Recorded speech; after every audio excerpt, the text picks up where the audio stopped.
오늘 주신 하나님의 말씀은 출애굽기 29장 41절에서 43절까지 말씀입니다. 같이 봉독하겠습니다. 한 어린 양은 저녁 때에 들이되 아침에 한 것처럼 소제와 전제를 그것과 함께 드려 향기로운 냄새가 되게 하여 여호와께 화제로 삼을지니 이는 너희가 대대로 여호와 앞 회막 문에서 늘 드릴 번제라. 내가 거기서 너희와 만나고 내게 말하리라. 내가 거기서 이스라엘 자손을 만나리니 내 영광으로 말미암아 회막이 거룩하게 될지라. 오늘은 하나님과 만남이 있는 예배라는 제목으로 하나님 말씀 전하겠습니다. 하나님은 구약의 공동체와 신약의 공동체를 향해 예배하는 민족이다라는 정체성을 정확히 밝혀주셨습니다. 그래서 구약 백성들에게는 이렇게 말씀하셨죠. 출애굽기 19장 6절에서 너희가 내게 대하여 제사장 나라가 되며 거룩한 백성이 되리라. 너는 이 말을 이스라엘 자손에게 전할지니라. 출애굽 공동체가 제사장 나라로서 예배가 중심이다라는 것을 강조하고 있습니다. 또 신약 공동체를 향해서도 베드로전서 2장 9절에 보면 그러나 너희는 택하신 족속이요 왕 같은 제사장들이요 거룩한 나라요 그의 소유가 된 백성이니 이는 너희를 어두운 데서 불러내어 그의 기이한 빛에 들어가게 하신 이의 아름다운 덕을 선포하게 하려 하심이라. 여기에서 왕 같은 제사장이라고 말합니다. 역시 예배와 관계가 있습니다. 하나님이 창조하신 목적도 예배고 구원하신 목적도 예배입니다. 그래서 하나님의 자녀들, 그 공동체는 제사장 나라요, 그 백성들은 모두 다 왕 같은 제사장입니다.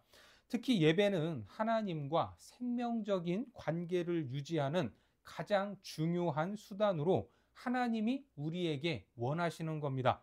따라서 예배는 우리가 원하는 목적을 달성하는 것이 아니라 하나님이 원하는 목적을 달성하기 위한 것입니다. 예배의 목적은 우리가 정하는 것이 아니라 하나님께서 친히 예배의 목적을 정해 놓으셨습니다. 오늘 본문에 하나님이 친히 정하신 예배의 목적이 무엇인지 선명히 드러나고 있죠. 41절에 보면 한 어린 양은 저녁 때에 들이되 아침에 한 것처럼 소제와 전제를 그것과 함께 드려 향기로운 냄새가 되게 하여 여호와께 화제로 삼을지니. 한 어린 양을 제물로 드리는데 이것은 뭡니까? 번제죠. 그리고 번제를 드릴 때에 소제와 전제도 함께 드립니다. 구약의 예배를 살펴볼 때 번제가 있는 곳에는 항상 무엇이 있습니까? 소제가 있고 마지막에 포도주를 뿌려서 향기로운 냄새를 올려드리는 전제가 부어집니다.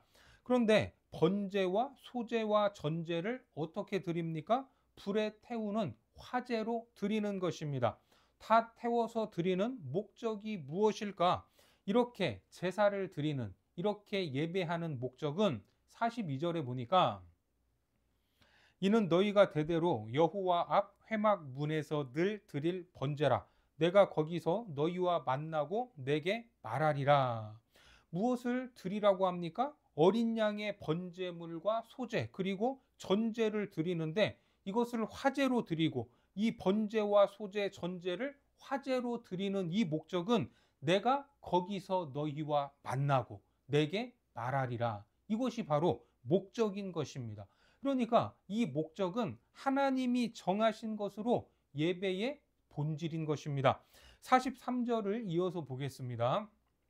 내가 거기서 이스라엘 자손을 만나리니 내 영광으로 말미암아 회막이 거룩하게 될지라. 그러니까 이와 같이 번제를 드리라고 하신 이유, 그 목적은 만남이다라는 것을 기억하시기 바랍니다. 번제 그 자체가 목적이 아니라 만나는 것이 목적입니다. 그냥 번제는 하나님을 만나기 위한 수단일 뿐입니다. 우리가 예배를 중요하게 여기지만 그 본질은 예배라는 형식에 단순히 참여하고 스스로 만족해 하는 것이 아니라 그 안에서 하나님을 만나야 하는 것입니다. 이것이 이 만남이 예배의 본질이다라는 것을 믿으시기 바랍니다. 그래서 성경에 보면 예배를 통해 하나님과의 만남이 이루어지는 것을 볼 수 있죠. 창세기 4장 4절에 보면 아벨은 자기도 양의 첫 새끼와 그 기름으로 드렸더니 여호와께서 아벨과 그의 제물은 받으셨으나, 아벨이 어떻게 하나님을 만나고 무엇으로 하나님을 만났습니까? 양의 첫 새끼와 그 기름을 드렸더니 여호와께서 나타나신 겁니다. 무엇으로 하나님을 만났어요? 예배를 통해서 만난 것입니다. 노아도 하나님을 어떻게 만나는지 보겠습니다. 창세기 8장 20절 이하의 말씀에 노아가 여호와께 제단을 쌓고 모든 정결한 짐승과 모든 정결한 새 중에서 제물을 취하여 번제로 제단에 드렸더니 여호와께서 그 향기를 받으시고 그 중심에 이르시되 내가 다시는 사람으로 말미암아 땅을 저주하지 아니하리니 이는 사람의 마음이 계획하는 바가 어려서부터 악함이라. 내가 전에 행한 것 같이 모든 생물을 다시 멸하지 아니하리니, 하나님이 노아와 그 아들들에게 복을 주시며 그들에게 이르시되 생육하고 번성하여 땅에 충만하라. 노아도 예배를 통해 하나님을 만났고 하나님은 그때 노아와 그 후손들을 향해 복을 주셨습니다. 다시 생육하고 번성하라 하는 언약을 주셨습니다. 이것이 바로 예배인 것입니다. 그리고 또 믿음의 조상 아브라함도 어떻게 하나님을 만났습니까? 창세기 12장 8절에 보면 거기서 베델 동쪽 산으로 옮겨 장막을 치니 서쪽은 베델이요 동쪽은 아이라. 그가 그곳에서 여호와께 제단을 쌓고 여호와의 이름을 부르더니. 그리고 아브라함의 아들 이삭 역시 하나님을 어떻게 만났습니까? 창세기 26장 25절에 이삭이 그곳에 제단을 쌓고 여호와의 이름을 부르며 거기 장막을 쳤더니 이삭의 종들이 거기서도 우물을 팠더라. 그렇습니다. 그리고 이삭의 아들 야곱도 하나님을 만났습니다. 우리 성경 창세기 35장 1절입니다. 하나님이 야곱에게 이르시되 일어나 베델로 올라가서 거기 거주하며 내가 내 형 에서의 낯을 피하여 도망하던 때에 내게 나타났던 하나님께 거기서 제단을 쌓으라 하신지라. 이처럼 개인이 하나님을 만나기 위해서는 예배를 통해 제단을 쌓으며 나아가야 했던 것입니다. 이러한 구약의 예배, 이것은 신약의 공동체에도 그대로 적용이 되죠. 신약 교회 역시 하나님을 만날 수 있는 방법은 예배입니다. 요한복음 4장 23절에 아버지께 참되게 예배하는 자들은 영과 진리로 예배할 때가 오나니 곧 이때라. 아버지께서는 자기에게 이렇게 예배하는 자들을 찾으시느니라. 그렇습니다. 하나님은 이렇게 예배하는 자들을 지금도 찾고 계십니다. 그들과 만나겠다는 것이죠. 이러한 만남이 이루어지지 않는다면 어떻게 될까? 여러분들은 하나님을 만나지 못하면 마음이 어떻습니까? 그저 그렇습니까? 아니면 너무나 안타깝습니까? 이런 만남이 단절되었을 때 우리도 마음이 좋지 않겠지만 하나님은 우리보다 훨씬 더 더한 고통을 당하십니다. 창세기 3장 8절에 보니까 그들이 그날 바람이 불 때 동산에 거니시는 여호와 하나님의 소리를 듣고 아담과 그의 아내가 여호와 하나님의 낯을 피하여 동산 나무 사이에 숨은지라. 여호와 하나님이 아담을 부르시며 그에게 이르시되 내가 어디 있느냐. 여러분들도 혹시 하나님의 낯을 피하여 숨었던 적이 있습니까? 그때 누가 먼저 찾아오셨습니까? 잠시라도 안 보이면 못 견뎌 하시는 분, 그분이 누구십니까? 하나님이시다라는 사실입니다. 예배 시간에 안 보이는 하나님의 자녀가 있을 때 하나님은 어떤 마음일까? 한번 생각해 보신 적이 있습니까? 누가복음 15장 말씀에 보면 너희 중에 어떤 사람이 양 100마리가 있는데 그 중에 하나를 잃으면 99마리를 들에 두고 그 잃은 것을 찾아내기까지 찾아다니지 아니하겠느냐. 또 찾아낸즉 즐거워 어깨에 메고 집에 와서 그 벗과 이웃을 불러 모으고 말하되 나와 함께 즐기자. 나의 잃은 양을 찾아내었노라 하리라.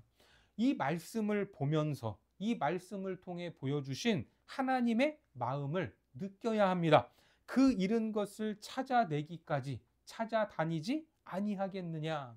안 보이면 잃으면 찾아 나선다는 것입니다. 하나님이 찾아 나선다는 것입니다. 그렇게 찾아냈을 때 나와 함께 즐기자. 나의 잃은 양을 찾아내었노라 하리라. 오늘 우리에게 이 말씀을 적용하면 예배 시간에 안 보이는 당신의 자녀가 있을 때 하나님이 이러한 마음을 가지신다는 겁니다. 이 하나님의 마음을 깊이 묵상하시기 바랍니다. 오순절에 120명이 마가 다락방에 모여 예배를 드리다가 성령을 받게 되는 놀라운 역사가 있었죠. 그때 어떤 일이 일어났습니까? 사도행전 2장 말씀에 오순절 날이 이름에 그들이 다 같이 한 곳에 모였더니 호련히 하늘로부터 급하고 강한 바람 같은 소리가 있어 그들이 앉은 온 집에 가득하며 마치 불의 혀처럼 갈라지는 것들이 그들에게 보여 각 사람 위에 하나씩 임하여 있더니. 그렇습니다. 성령이 임할 때 불의 혀처럼 갈라지는 것들이 온 사람들에게 임했는데 성경은 뭐라고 기록합니까? 각 사람 위에 임하여 있다. 이렇게 말씀하고 있죠. 이것이 무슨 뜻인가? 하나님은 120명이 모여 예배하는 공동체였지만 그 모든 사람들을 단체로 상대하신 것이 아니라 각 사람 머리 위에 한 사람 한 사람을 상대하신다라는 말입니다. 여러분 이것을 믿으시기 바랍니다. 그렇습니다. 하나님은 우리 예배 중에도 우리 한 사람 한 사람을 개별적으로 만나 주시는 분입니다. 이러한 만남이 참으로 중요하고 소중하죠. 가장 소중한 만남은 하나님을 만나는 것입니다. 하나님을 만남으로 인생이 바뀐다 하는 것을 믿어야 합니다. 하나님을 만날수록 하나님과 더 깊은 교제를 나눌 수 있습니다. 우리도 그렇지 않습니까? 중고등학교 시절 매일 보던 아주 친한 친구였지만 세월이 흘러서 오래 보지 못하면 멀어지게 되어 있습니다. 부부라고 할지라도 눈에서 멀어지면 마음도 멀어지게 됩니다. 부모 자식 사이라도 자주 보지 않으면 마음에서 멀어질 수밖에 없습니다. 그래서 청춘 남녀가 사랑에 빠지면 매일매일 보고 싶어 하지 않습니까? 헤어지기 싫어서 집까지 바래다 줍니다. 그런데 그렇게 우리를 보고 싶어 하시는 분, 그분이 누구십니까? 바로 우리의 예배의 대상이 되시는 하나님이십니다. 그런 하나님의 말씀을, 하나님의 마음을 보여주는 말씀 한 구절, 아가서 2장 14절입니다. 바위 틈 낭떠러지 은밀한 곳에 있는 나의 비둘기야, 내가 내 얼굴을 보게 하라. 내 소리를 듣게 하라. 내 소리는 부드럽고 내 얼굴은 아름답구나. 하나님이 우리에게 하시는 말씀입니다. 우리에게 말씀하시면서 나에게 이렇게 말씀하는 것이죠. 여기에 바위 틈 낭떠러지 은밀한 곳이라고 나오는데 이런 장소에 누가 있겠습니까? 독수리나 편하게 갈 수 있는 장소입니다. 사람에게는 편한 장소가 아니죠. 그렇죠. 우리가 바위 틈 낭떠러지에 있다면 위험한 것 아닙니까? 잘못하면 떨어져 죽을 수도 있는 그런 장소입니다. 다시 말해 하루하루 버티기 힘든 곳입니다. 위험한 곳, 바위 틈 낭떠러지로 한 발자국만 발을 잘못 디뎌도 생사가 갈라지는 그런 환경입니다. 그러니까 하나님, 저 하루하루 버티기가 쉽지 않습니다 라는 것을 상징적으로 표현하고 있습니다. 그런데 나의 비둘기라고 부르시는데 이것은 애칭이죠. 나의 비둘기야, 내가 내 얼굴을 보게 하라. 얼굴을 보여주는 주체가 누굽니까? 그렇죠. 비둘기로 상징되는 우리들이죠. 내 얼굴을 보게 하라. 내 목소리를 듣게 하라. 내 소리는 부드럽고 내 얼굴은 아름답다. 여러분, 옆에 계신 분들의 얼굴을 한번 보시기 바랍니다. 아름답습니까? 또 보고 싶은 얼굴입니까? 우리는 겉만 보니까 아름답게 보이고 또 보고 싶을 수도 있습니다. 하지만 그 사람의 시커먼 속 마음을 알았다면 그 사람이 보고 싶겠습니까? 보고 싶지 않을 것입니다. 그런데 하나님은 어떤 분이십니까? 우리의 중심을 보시는 분입니다.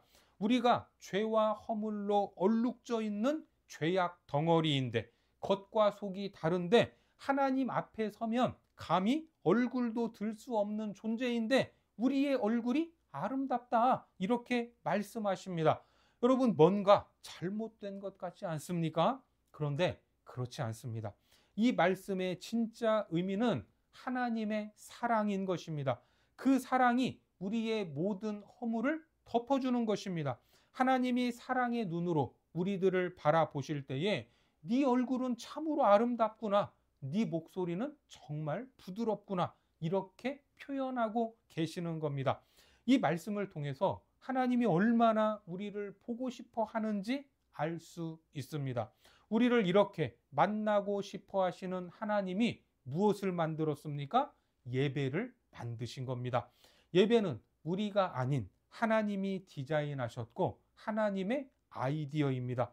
예배의 목적은 우리를 만나고 싶어 하시는 하나님의 간절한 마음입니다. 그래서 우리는 매주 이 예배 시간을 통하여 하나님의 얼굴을 보아야 합니다. 예배 시간에 하나님의 얼굴을 보지 못하면 예배의 본질을 놓치는 것입니다. 찬송하면서도 하나님의 얼굴을 보아야 하고 기도하면서도 하나님의 얼굴을 보아야 합니다. 설교를 들으면서 하나님의 얼굴을 보아야 합니다. 그 하나님의 얼굴을 마주하고 계십니까? 그래서 우리는 예배 시간에 하나님의 얼굴을 가리는 것들이 있는지 돌아봐야 합니다. 사회자도, 찬양 인도자도, 설교자도 때로는 하나님의 얼굴을 가릴 수 있습니다. 기쁜 마음으로 교회에 온 성도들에게 무심코 던진 말 한마디 때문에 하나님의 얼굴을 가릴 수도 있죠. 주차장에서 사소한 시비 때문에 하나님의 얼굴이 가려질 수도 있습니다. 그렇게 귀한 시간을 내서 하나님과 얼굴을 마주하려고 왔는데 하나님과 얼굴을 마주하지 못한다면 이것보다 더 큰 손해가 어디 있겠습니까? 우리 스스로를 돌아보시기 바랍니다. 우리는 예배를 잘 섬겨야 하고 예배를 잘 드리는 예배자가 되어야지 예배의 방해꾼들이 되어서는 안 됩니다. 나도 하나님을 만나기 위하여 힘쓰고 애를 써야 하고 다른 사람이 하나님을 만나는 것을 방해해서는 안 됩니다. 주일이 되었는데 교회에 나가면 누군가 보고 싶지 않은 사람이 있을 수도 있습니다. 안 보고 싶은데 하필 그 사람이 찬양대에 앉아 있어서 안 볼 수가 없습니다. 그런데 보면 속이 뒤집어집니다. 미워하는 마음이 올라와서 내가 이렇게 교회 와서 죄를 짓느니 차라리 집에서 예배를 드리는 게 낫겠다. 이런 경우가 있으십니까? 그 대상이 교역자일 수도 있습니다. 깊은 상처를 준 영적 지도자 때문에 하필 그 목사님이 오늘 설교여서 예배에 나가는 것, 그것을 포기하신 적은 없습니까? 사람과의 관계 때문에, 사소한 사건 때문에 하나님을 만나는 것을 포기하지 않기 바랍니다. 하나님을 만나는 것을 포기해 버린다면 그것보다 어리석은 일이 없습니다.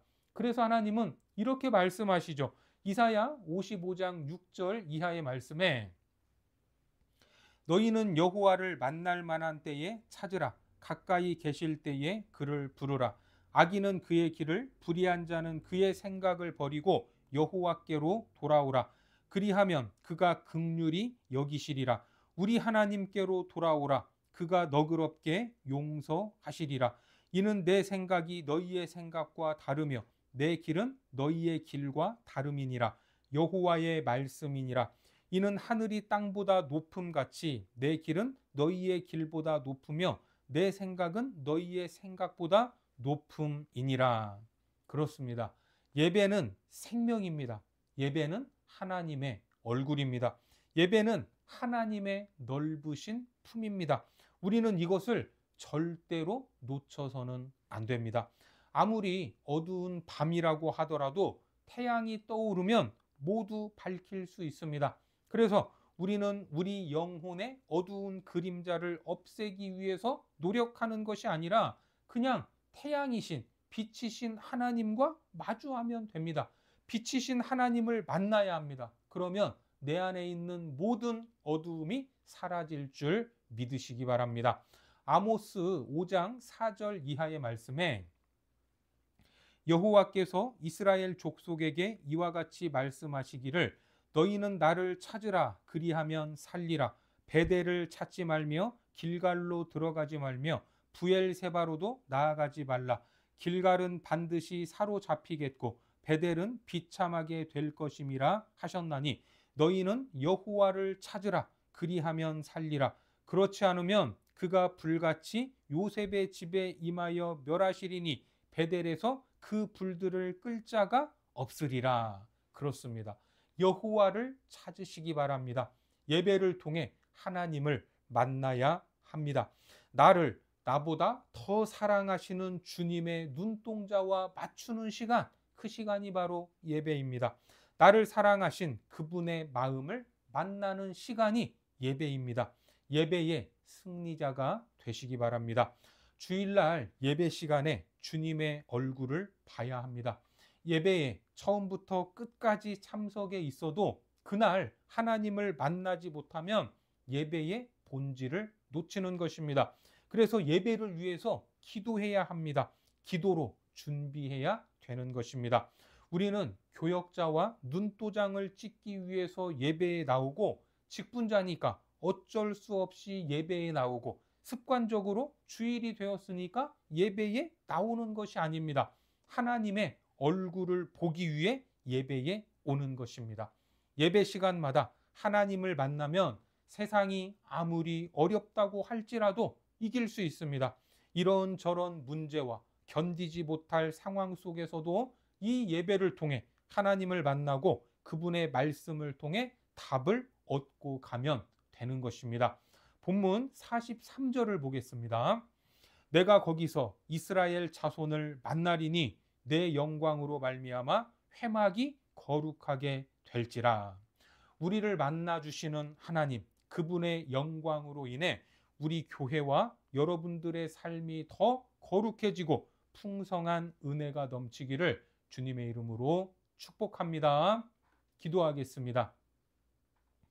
하나님, 우리를 만나시기 위해 예배를 만드시고 지금도 우리를 찾고 찾으시는 그 사랑에 감사합니다. 하나님의 사랑 가득한 그 예배를 대하는 우리의 마음이 어떠한가 돌아보게 하시고 예배 가운데 하나님과의 만남을 위해 힘을 다하게 하시고 기도로 준비하게 하시고 그 하나님 안에서 놀라운 능력과 은혜를 경험하여 더 풍성한 삶을 살아가도록 축복하여 주옵소서. 예수님의 이름으로 기도드립니다. 아멘.